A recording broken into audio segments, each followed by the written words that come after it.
Hey! Wanna hear the news? Wanna hear the big up news that just drop out of Rio just like that? Did you know or hear the little rumblings that Shelly-Ann Fraser Pryce is actually going to leave MVP Trap Club?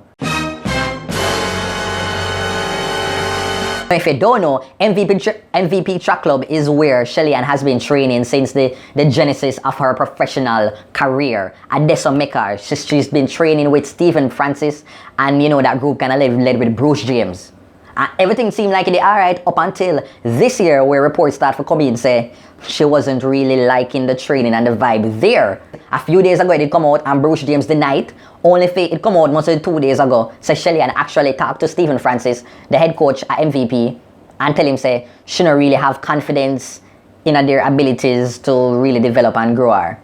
I wouldn't want her to stay if she has no confidence, and it's scared that she has no confidence in the program and in my coaching. So therefore, it is, I think, a very, very wise move that she has made to move on.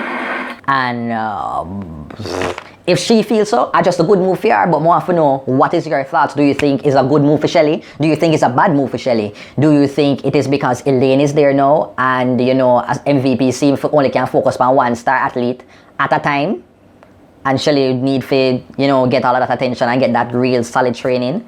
What do you think? Comment down below and share your thoughts. Thanks so much for watching another Dirty Berry show. Make sure that you like, you comment, you share, and you subscribe as well. If you want to follow me on social media, it is at Dirty Berry Show.